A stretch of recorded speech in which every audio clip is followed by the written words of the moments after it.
everyone. Thank you for Hello. returning. We particularly appreciated your insightful comments on our previous video, and we're going to adopt some. No, okay, We maybe I did. should start again. We're all wearing the same clothes that we were before. So obviously the same day. All right, I won't pretend. We're now going to discuss the setting, which I'm going to propose, and we're going to brainstorm how this adventure will work. And it is once again in the theme of hacking D&D to see if we can make it something different, just for the fun of seeing if we can do it. Because we are going to use the adventure, beginner's box adventure, Storm Wreck Island, which I have been a player in with my daughter dungeon mastering, which was super No. top and wonderful. But we're going to see if we can hack it to, de-emphasize the classic D&D adventure tropes, which I mentioned in the previous video, which you definitely should watch before you watch this one. So go back and watch that first if you need to. Hi, I hope you enjoyed that video. Welcome back. Oh my God, Ben, you are everywhere right now. It's smooth. Nobody will notice. Don't worry about it. Push on. So, Storm Wreck Island is an adventure about an island community run by a woman called Renara. And it's a community that takes in people who have had troubles and need healing and need respite, and come to this island that kind of has this amazing spiritual energy about it. And she is a very wise leader. And in the standard form of the adventure, the players turn up on a boat, and they each have their own little adventure hook reason for being there. And the very first thing that happens is zombies attack, and they have to kill the zombies, and it's like a combat encounter straight away. And then they go up and they meet some of the NPCs, and they get sent on another mission. And that, as we established in the previous video, is kind of the opposite of what we're kind of interested in trying to play. So my thinking was instead to make the PCs, or our wonderful players' characters, 0th level, just normal people, commoners, with their own life story, their own history, their own background, certain leanings and proclivities, and sort of natural abilities and potentials, who have come to literally be a part of the staff of Stormwreck Island, a part of this spiritual retreat, to do the day-to-day work that's required to run and to serve the patrons who have come to this place to be healed, to get involved in kind of the daily politics. The characters needn't be young, even. They might be, I don't know, we can discuss that, whether you're interested in playing a bunch of sort of late teens, or they could actually be quite old and have gone through sort of this long life's path and arrived at the island with kind of a view of trying to do some good for others, or just find a place to belong. It is I propose, a complete kind of wellness center, including spiritual guidance, a cook who cooks fine food, sort of disciplines like good sleeping patterns and meditations in the morning. Is this a town, or is this sort of just a single place? It's like a monastery on an isolated island out in the sea. Mhm. Stormwreck Island is I know it's like a few kilometers across. It's got a single dock, and it's a complete community, sort of reasonably large with clients. I'm also open to change this whole concept as well, depending on what people's concepts and excitements are. But it will have a cast of of staff and a cast of community members. And the idea is we'd spend the early parts of our adventure series getting to know how each of the characters fits into the stories, focusing on each of the characters, an experience they have, or a social experience, or a growth thing they have, or an encounter with one of the NPCs or whatever. And I suppose the sort of further life mission of the characters might arise from kind of their interactions, or what happens to the community in kind of its larger context. Does that make sense? Does. Would it make sense for us to flesh out our characters? Like in the past, when I've asked people to create characters, I've I've asked them to give me goals or ambitions that they want to have, whether those are big or small or whatever. And I've also asked them to give me 2 or 3 important people in their lives, or formative relationships that they have, or that that they have cultivated. So yeah. Is the view that we would leave that island at some stage? I'm imagining that the first part of the sort of campaign would be on the island, and that the island's sort of well-being and sort of status would be important to the characters. Its productivity, its achieving its aims, its safety would be kind of important to the characters, and that they might be motivated by the initial parts of the campaign to actually care in more than just a purely mechanical reason for what's going on, or what sort of might be afoot. So no, it's definitely an adventure set on the island initially. Okay. Do I take it that you were excited with the concept of being in a large city? I'm not. I'm not as excited as I am to develop an entire setting where you can sort of grow in a space. I'm think I'm that's more what I thought we were doing. So I think that the idea that that we would develop networks, community, friends, family, and everything like that. I wasn't sure if we had more of a de-emphasis on the go out on a quest to do the big bad guy thing, or whether or not Yeah. we were going to sort of make a world in one space. So yeah, like I'm open to it. I don't mind. Like I'm So happy there's happy to try it for sure. Um, so yeah, yeah. the other thing I was going to say Would is be I think I'm a little bit tired of starting at level 0, Yeah, okay, and yeah, I'd yep. love to start as an established character that feels like they can handle themselves, because I feel like I've done the journey of I'm useless and now I'm getting slightly better. And the idea Yep, yep. that oh, I'm actually an established person here in this community with, who's worthy Mm. of whatever reputation that good or bad attached to them. Yep. Okay, so absolutely. So that's pretty clear. So we could actually integrate those 3 things pretty easily, I think. So I first of all would point out that yes, my concept wouldn't be that there'd be a big bad guy and a clear adventure that you would follow, even in the concept I was imagining. We could pretty much solve the second issue of your excitement about developing a network in a larger context. We could literally put this organization in a city instead of on an island. Or just make the island bigger. Yeah, make the island bigger. Yeah. Yeah, that's what Yeah, my that's what I first was thought going to was, say. like, That you just could make sort the of have island bigger.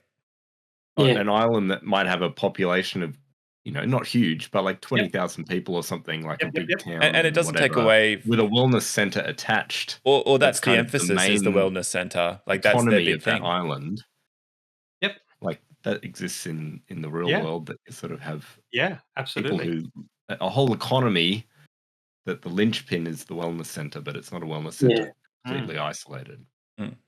Yeah, I like that idea. That's easily fixed. That works for me. I mean, the yeah, I mean the motivation for doing the wellness center is that it's a I find it easier to dungeon master adventures that I've dungeon mastered before or played before. So because I have a good concept and have interacted as a character with these actual NPCs of the Stormwreck Island community, I feel like I can dungeon master it well because I have a sense of who they are. Where I tend to feel like the first time I run adventure, I'm sort of fairly dodgy. So and in the theory, in the spirit of hacking D&D, it seems like a fun challenge to hack a standard adventure, especially that people might know or have played themselves, and to see what we as dice stormers would do differently with it. So that was sort of a part of my motivation. And I think I dungeon master best when I take an official adventure and bugger with it completely and Mm. sort of ruin it, and just let us take with our own degrees of narrative control in whatever direction we like. Yeah, I think you could take the NPCs from the campaign setting and just give them different occupations and different spaces within cities, and you can kind of keep everything you've already done. but just give us the illusion that we're in a bigger space than we really are. Mm. Yeah, good. Okay, that works for me. And then there was a third thing. Oh yeah, not starting at level 0. So we could literally just not start at level 0. That's very easy to fix. I mean, is it though?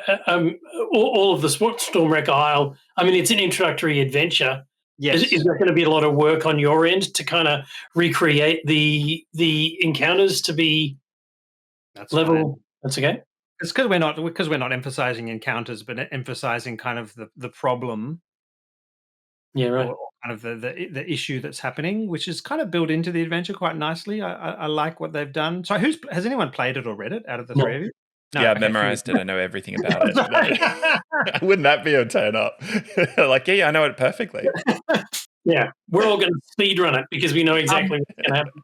It really isn't about a series of combat encounters and a big bad guy with a plan, and I really, really like it in that respect. And it's lovely, and it's also not a murder mystery, and it's not So I think it would suit our purposes very, very nicely. And you're frozen. Yeah. Oh, But you're frozen in a No! very great way. I like it. That's Yeah. great. It shows No, your that's 'cause everyone's assertiveness. on the desk. Someone say something intelligent while I unfreeze myself. I like in D&D. I like exploration. I like to find new things, and I like to find, villages and civilizations and libraries and all of that sort of stuff. I mean, if the island was big enough to have those kind of surprises, I would love that. Yeah, the adventure's built like that as well. In fact, there's a standard adventure. Yeah.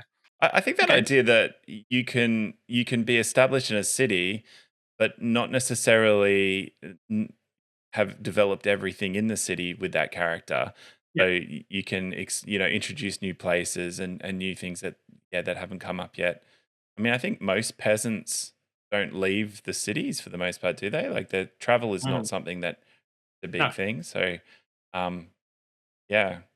And even to have, if we are like whatever level we decide to start at, but if we've got these characters that have backstories, and you said you wanted to give more narrative control Yep. to the players, to actually have one player who does know that place and has a network there, and everyone else doesn't, Yeah. and they can kind of take control for a time for that session or for that moment or whatever it is, where it's sort of someone that they know, that they have connection with, that they have history with, and they sort of take the spotlight for a moment. That could be really nice to play with as well. Yep.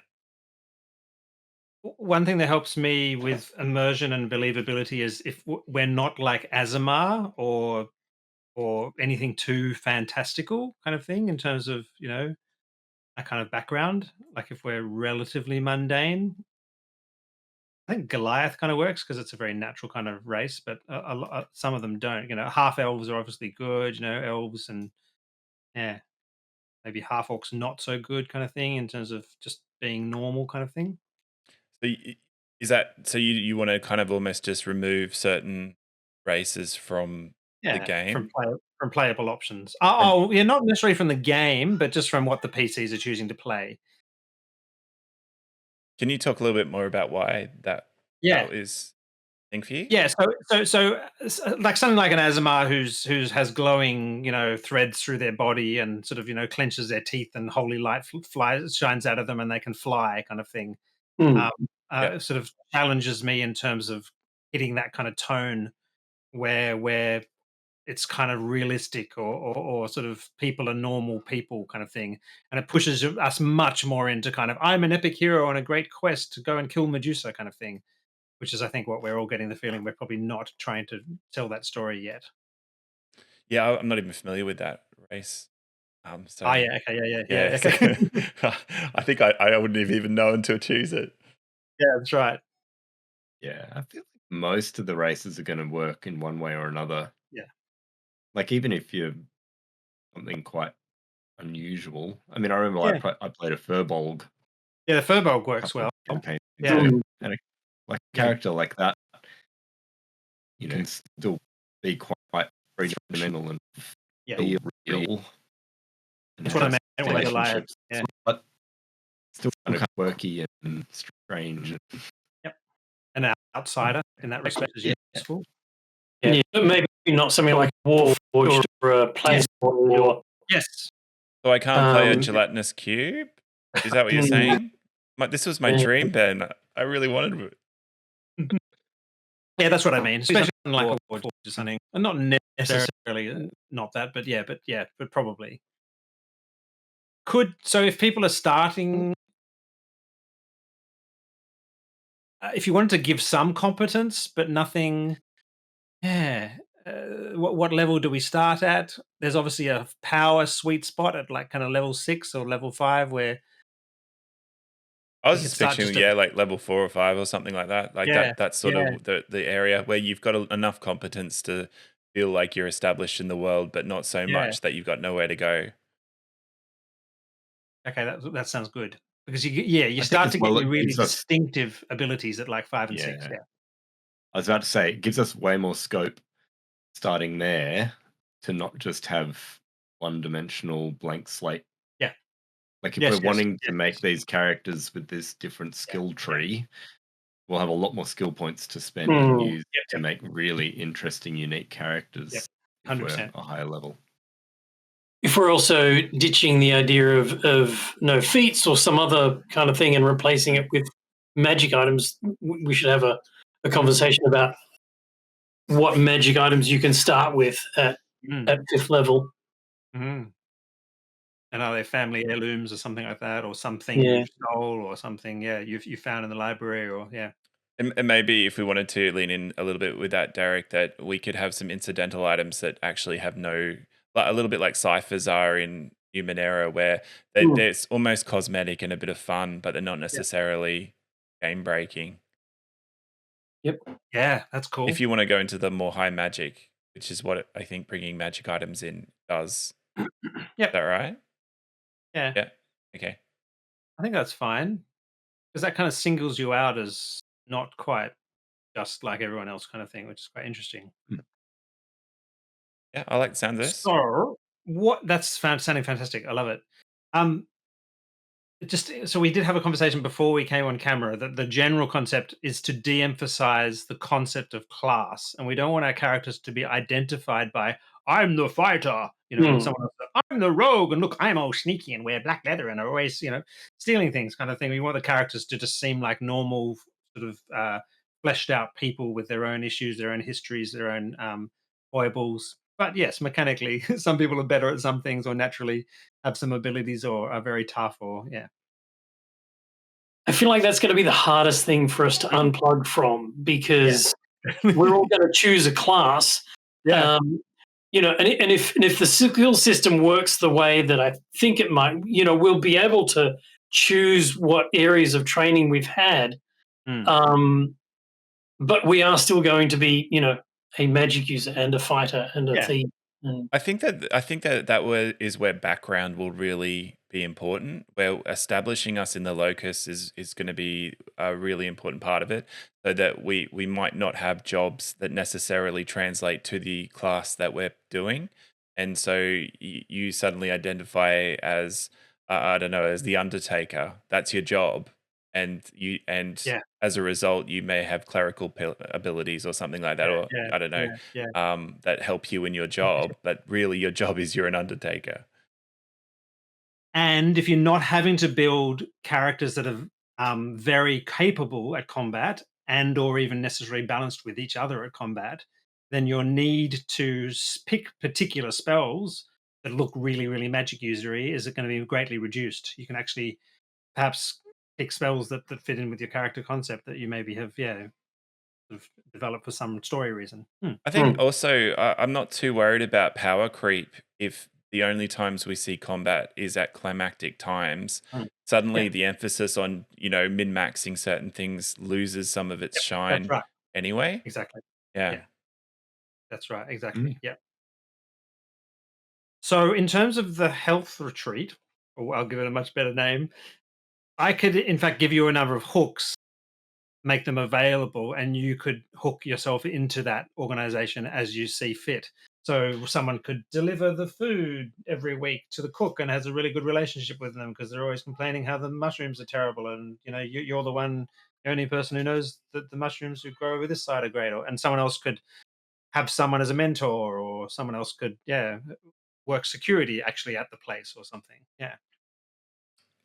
Like a hospice, is that what it sort of is? Yeah. Okay. Yes. Yeah. That's a better word. I did